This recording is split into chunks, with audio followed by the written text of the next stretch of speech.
Continuing today in Book 3, Chapter 60, at verse 52.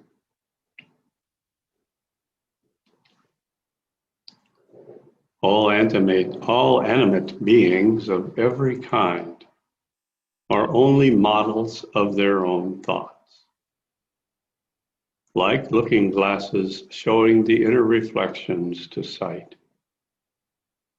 The mind, fixed in meditation on God, remains unshaken amidst the turmoil of the world, and is filled with perfect rest and preserves the composure of the soul until its final liberation from the bondage of the body.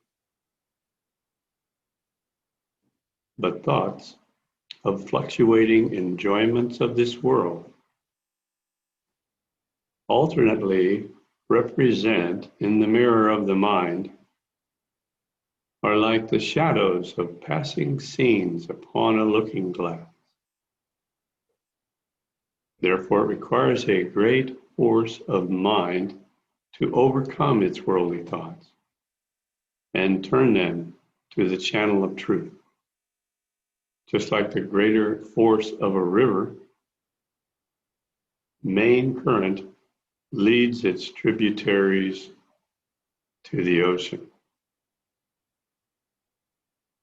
But when worldly and spiritual thoughts press upon the mind with equal force, the mind is greatly disturbed. Then, the greater force leads it onward in one way or the other. Such is the case with all the myriads of beings, whether they are living or dead or come to life. The same accidents take place in the particles of all human minds. So here we have some interesting observations and also techniques that we can apply to our own life as we're moving ahead in this journey of ultimate self-realization.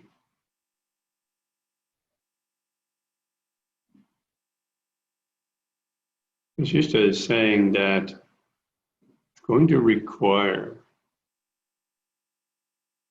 a great force of mind to overcome its worldly thoughts and turn them to the channel of truth. So this is why we spend so much time in our Sahasra Sirsha Brahma meditation. This is training for the mind. And meditation has many levels of application. But one level, obvious level, important, primary level, is training the mind. You know, when you train the mind's kind of like a muscle. If you don't use it, it just atrophies, and then you can hardly think. But if you use your mind, it becomes stronger and more supple. The reason, of course, why we have these meetings every day. We need to engage the mind and make it very strong. This is mental mastery. That's a very important part of what we do. When the mind becomes strong, then it can be properly directed. If the mind is weak, then it's kind of like a weak wild horse. It just stumbles around. It doesn't even take you swiftly to any direction. It just stumbles around, falling down, rolling down the hill. Very difficult to ride on that thing. Just imagining a week-old, barely alive horse, trying to get that week-old, barely alive horse to take me to the other side of the continent. It's impossible. It just won't do it. It has no strength. It has no focus. And it doesn't appreciate us as its master at all. It's on its own little journey of nothingness into oblivion. That's the way most people's minds are. And this is by design, of course, by the agents of destruction.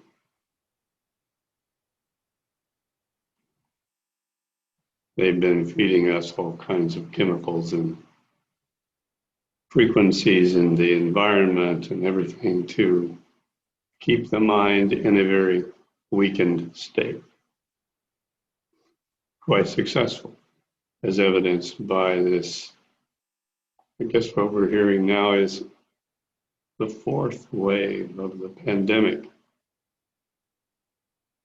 Now, some people, most people actually, really think there is a pandemic. That's how weak the minds are.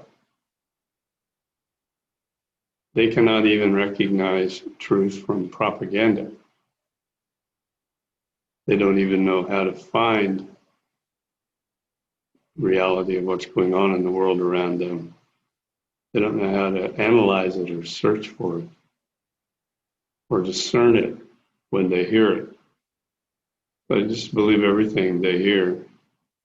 And this works very nicely for the agents of destruction. They're taking that old weak horse and they're starving it, or they're feeding it poison, or they're pushing it down, or they're saying, you can only stay in this one little area. And so the muscles get weaker and weaker.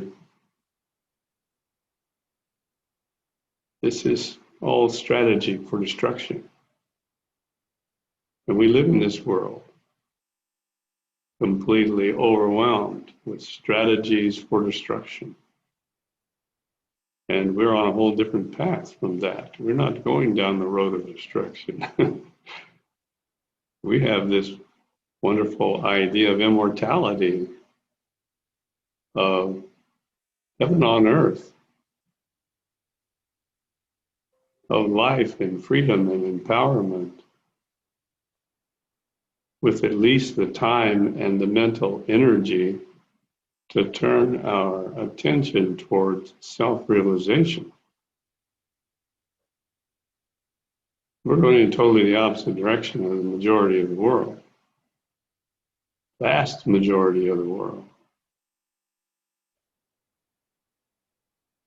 We're discovering how vast it is as we attempt to create this tiny group of 1,000. Each one that comes into this group is so precious and rare. My goodness. But we'll get there. It's coming along nicely. But we must cultivate a great force of mind to overcome worldly thoughts. And we've all done this, actually. That's why we're here. We wouldn't be here if we hadn't cultivated a stronger mind than almost everyone else in the world.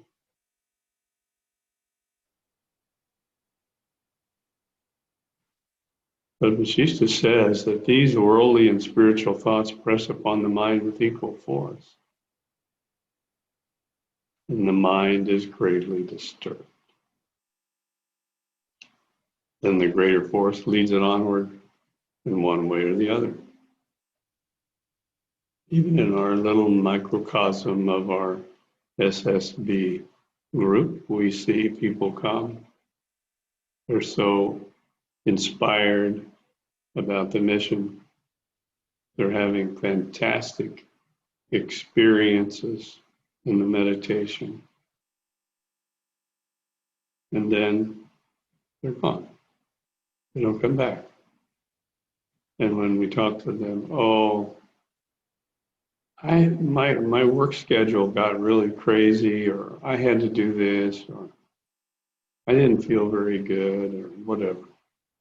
Many, many excuses. So we point out to them, this is the way life goes. This is the direction you want to take in your life. Well, no, actually it isn't. And then they come back.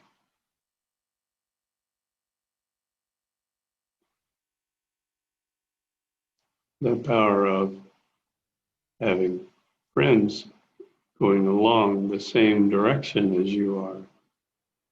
When you stumble, they step in and help you up, turn you back in the correct direction.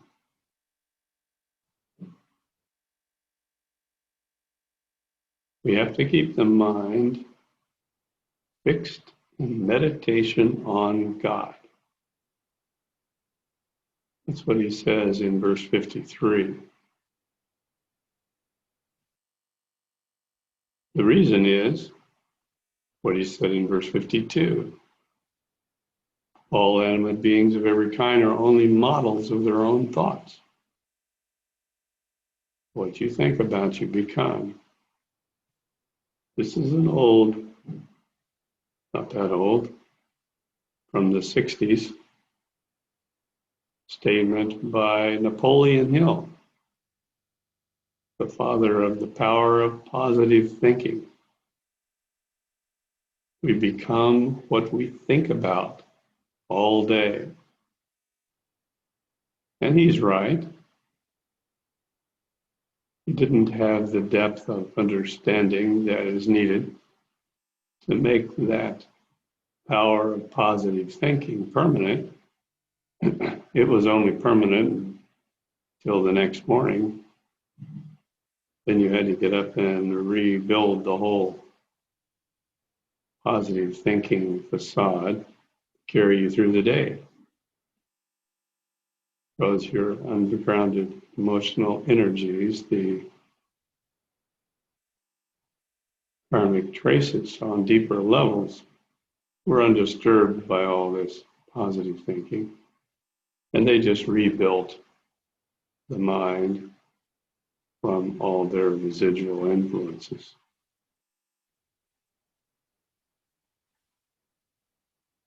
But at least we understand this now. So we work on a very deep level of mind always. And how do we keep the mind fixed in meditation on God? Well, one way to interpret that is you never get up, you're just always sitting with your eyes closed, meditating, meditating, meditating. That's one way to do it.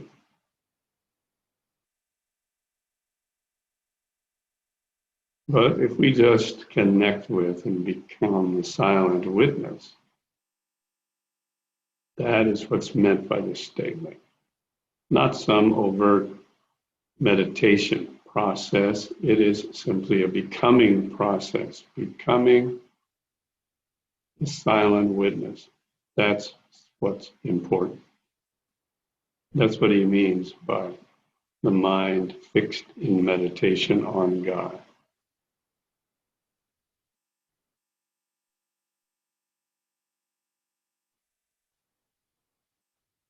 Let's continue then with verse 58.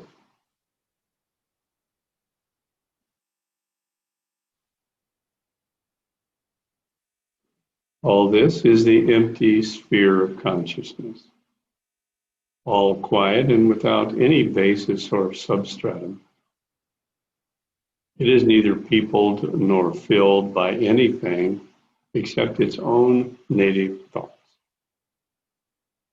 All these appear as dreams, even in our unsleeping states, and have no form or figure in the sight of the wise. The perception of their positive existence is only a misconception of their negative non-existence. So he's saying something very significant about those who have achieved moksha. To the world, they just look like everybody else. They're still walking around, sitting, standing, grasping, sleeping, eating, doing all the things human beings do. But the difference is they know they're not doing anything. The body's doing all these things. It is literally a robot programmed with karmic traces, either divine karmic traces or individual karmic traces. So we take that as a literal, and we implement the Satyu Kaya Kalpa program. If we can connect the body with divine karmic traces that created it in the first place, with its 100,000 year built-in, engineered by the perfect engineer, engineered to last for 100,000 years in perfect health and vitality and youthfulness. That's the way we were created, you know. And that's all there built into the divine karmic traces. And so as we study this possibility for human existence, it becomes a wonderful challenge. We can make a change so that some enlightened people are going to appear quite different from others. Some enlightened people are just going to keep on living, and they're going to be looking more useful every day until they're stabilized at about age 25. So this is not some kind of dream. This is what is coming.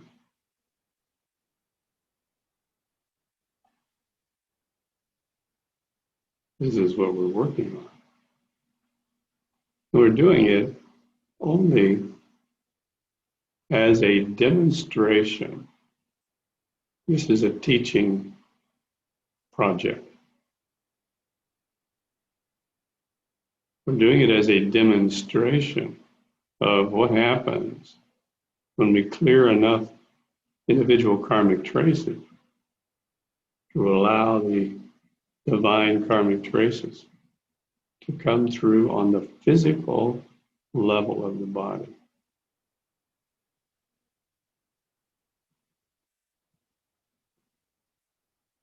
That will be having a good teaching influence on the masses of people who observe these strange beings who are always happy, who are always in perfect health, who live in these incredible, perfect, youthful, physical bodies. How do they do that? I want that. I think that sounds like something I could do. So Satyu Kaya Kalpa program, a giant marketing program.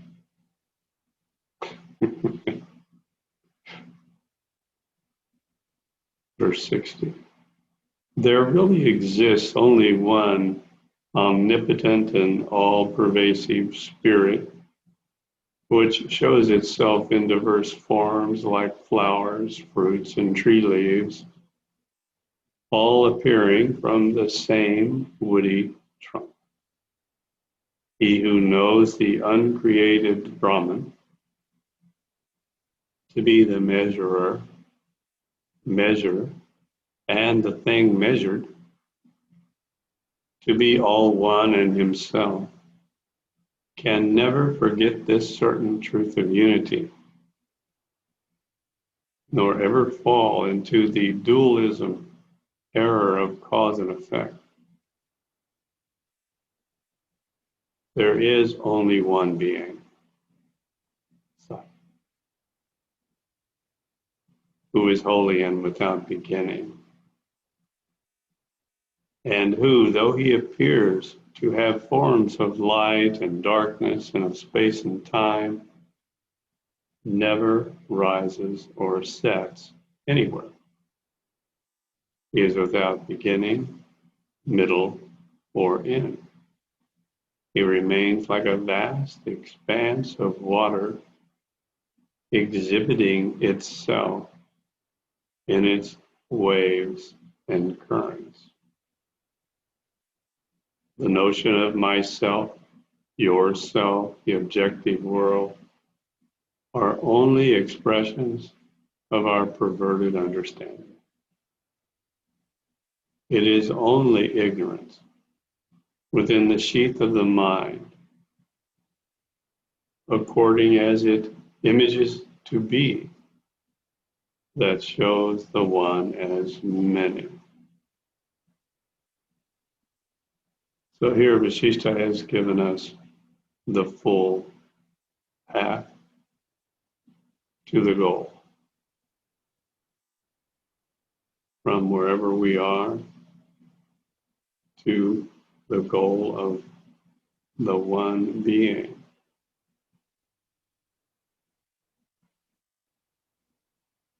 We are that one being. All the people here are not separate beings. There's only one being here on this Zoom conference. There's only one being in this whole universe. There's only one being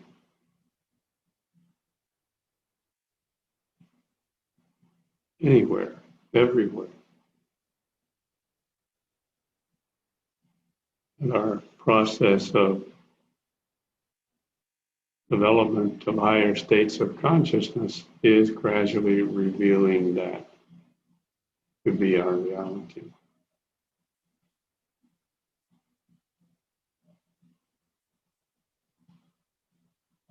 Chapter 61, on the origin of the world. Brahma said, "Please, sage, explain to me how this error of believing in an objective world arises without a cause for such error."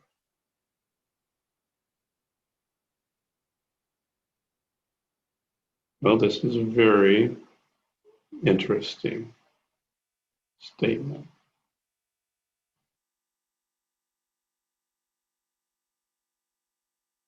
Vasishtha said, because the knowledge of all things is contained in our consciousness, it is plain that this ethereal and uncreated self is the cause and container of them all at all times.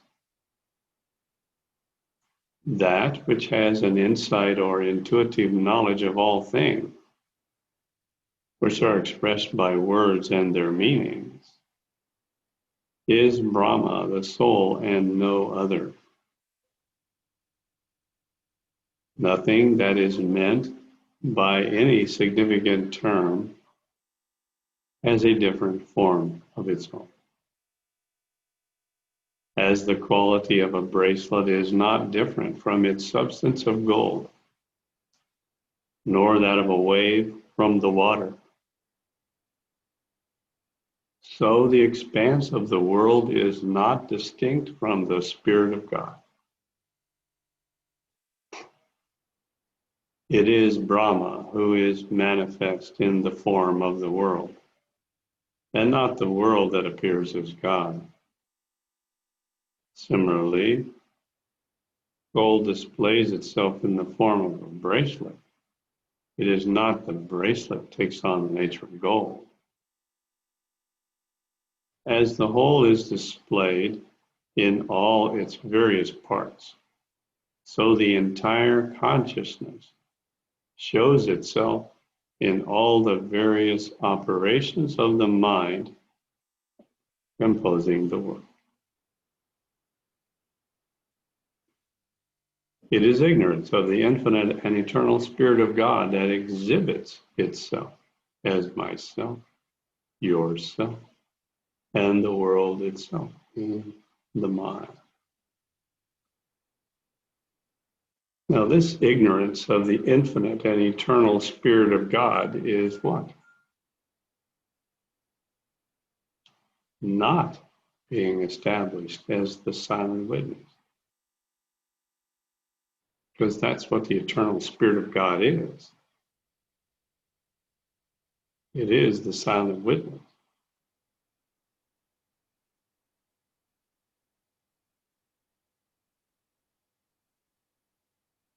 As the shades of different colors in gems are not different from the gems, so the notions of one's self and the world are the shades inherent in the same intellect, like waves appearing on the surface of the still waters of the deep. This so-called and meaningless creation is but a phase in divine consciousness. The Spirit of God, you could replace Spirit of God throughout this whole book with silent witness, does not reside in creation. Creation does not exist in the silent witness, the divine Spirit. There is no such relation of part and whole between the silent witness and creation. One should meditate on his own consciousness as the silent witness. Now, there's an important technique. One should meditate on his own consciousness as the form of divine consciousness. In his own consciousness of it, he will feel divinity stirring within himself, as if he stirred by the breath of a breeze. Well, this is exactly what we do, isn't it? We begin every meditation this way. We find the silence deep in the mind. We connect with that silence. Then we become the silence. And if we're successful, we feel that eternity, unbounded, pure awareness as our own self. The divinity stirring within oneself. The minute particle of the empty intellect will then appear in its wonderful form of an emptiness within the empty space of the conscious mind. He then finds this empty form stirring in himself like an airy spirit with its property of feeling, like feeling the breath of air. Another beautiful way to describe what it's like to be the silent witness.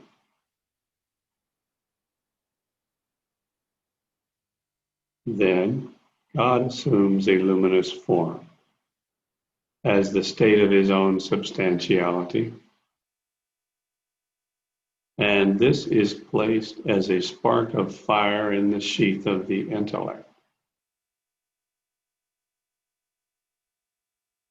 The light then melts into water, which is the same substance as itself.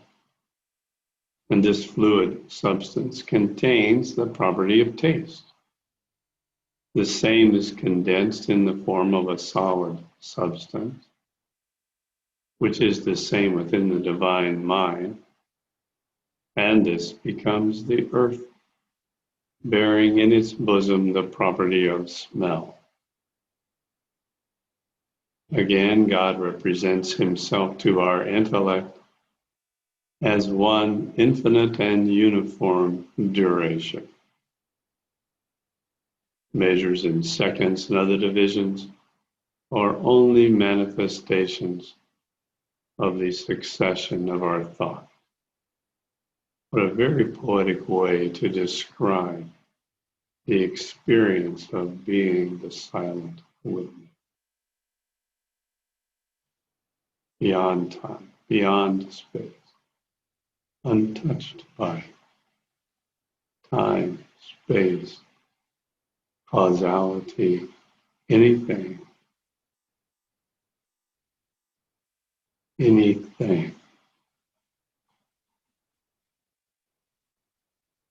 The other ways in which God presents himself to our intellects are that he is holy, infinitely glorious, seen within us, and without beginning, middle, or end.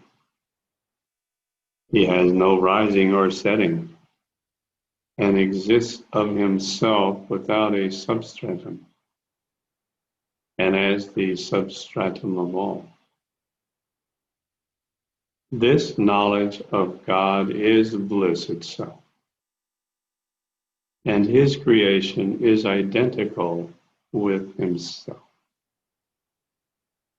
Ignorance of God leads to knowledge of the objective world, and its extinction is the way to know the eternity of his existence.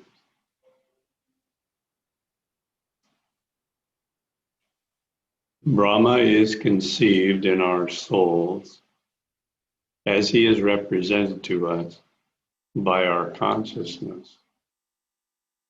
Just like in our all-comprehensive minds, we know all of the things according to our ideas of them.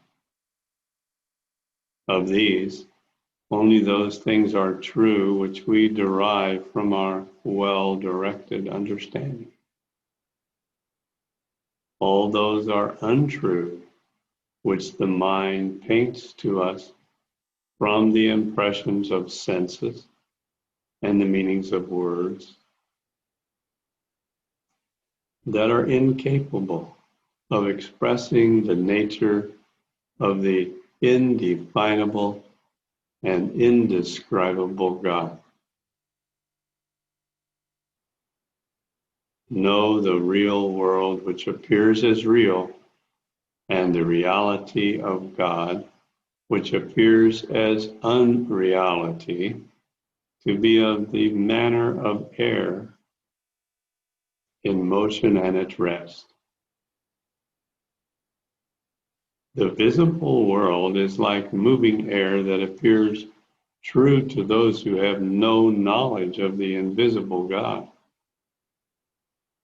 who is as calm as the still air, underlying the ethereal air and its motions.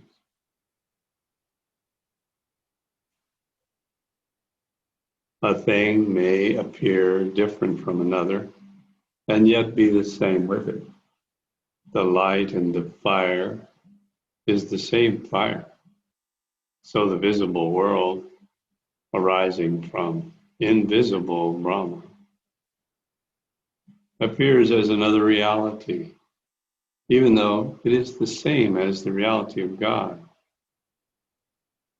All things, whether being or not being, exist in God as their invisible and unknown source and cause.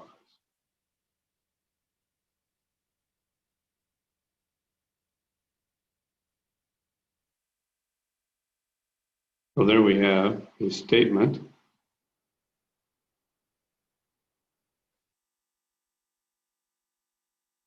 with the concentration and sweetness of sacrament.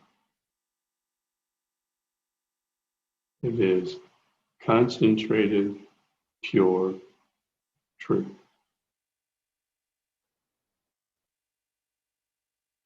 Just like clay in the earth is the cause of the would-be doll, the growing tree of a future carving, and the black powder of an ink not yet made. One thing is exhibited as another in the great desert of the divine mind that shows the phenomena of the world like figures in a mirage. The wise soul thinks this world as one with its source, divine consciousness. In the same way, he considers a tree no different from its parent seed. As the sweetness of milk, the pungency of pepper, the fluidity of water, and the motion of winds are the inseparable properties of their substances. So this creation is inseparable from the spirit of Brahman.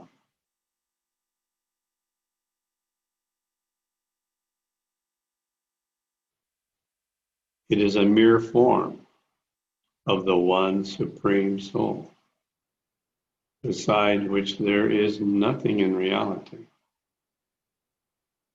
This world is the manifestation of the luster of the gem of the divine mind.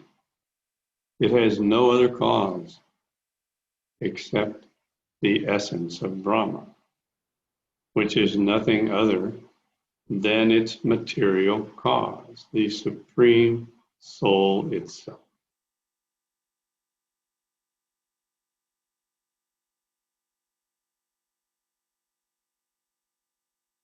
The will, the mind, the individual soul, and its consciousness are all the offspring of divine exercise of consciousness.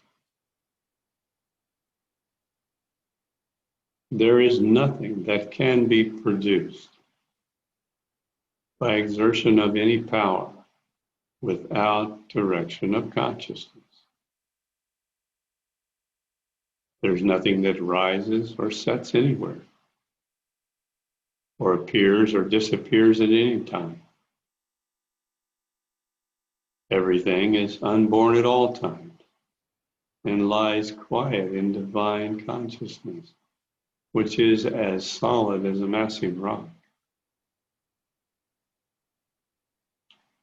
It is imagination to explain things as formations of multitudes of combinations of atoms, and to suppose every particle to be composed of minute infinitesimals, because none of them could combine of themselves except by the direction of the eternal mind. So here we see a commentary on modern science, physics in particular, exploring the illusion They have this huge, gigantic thing in France, I think it is, particle accelerator miles across, big, gigantic circular racetrack for atoms. And these scientists who have turned their attention in totally the wrong direction for their entire lives and continue to do so to this day are chasing these illusory things around a giant racetrack. Like little children, they're racing these atoms inside a magnetic track and crashing them into other atoms to see what happens. Exactly like a little 5-year-old child with a bag of marbles is crashing one marble into another to marvel at the explosion and how the two marbles crash into each other. It's really quite comical what is going on in the world today by those who have totally directed their attention outwardly.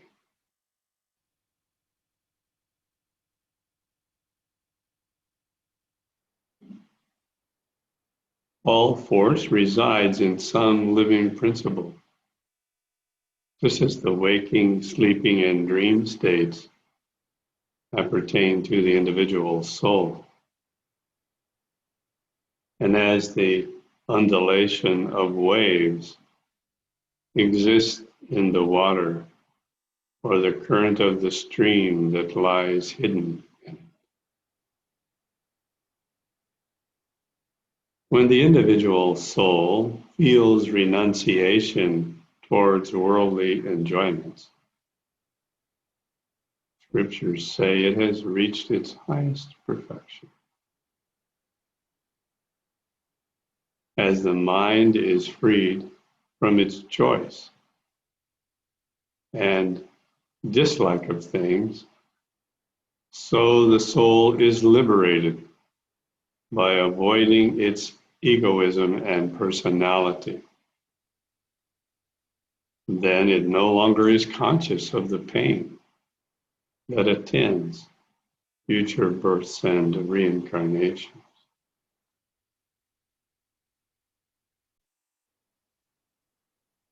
The question comes, what does happen when molecules collide? Or what do they expect to occur? Well, nothing happens, of course. But they expect to see two marbles going in opposite directions. It's literally like children playing with marbles. What happens when you throw two marbles at each other? They bounce off. This is the nature of the illusory universe, as it is composed of these little marbles and balls. It's just the game of billiards on another level. Ridiculous waste of human life.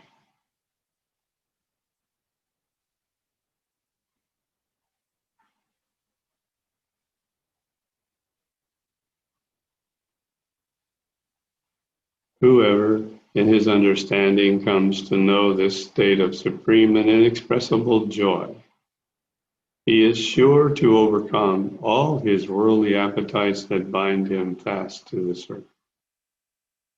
But whoever labors in his mind with affections to this world, he has to wander in it continually, like the whirlpool of a stream, and he destroys the supreme joy of his soul in this continuous turn.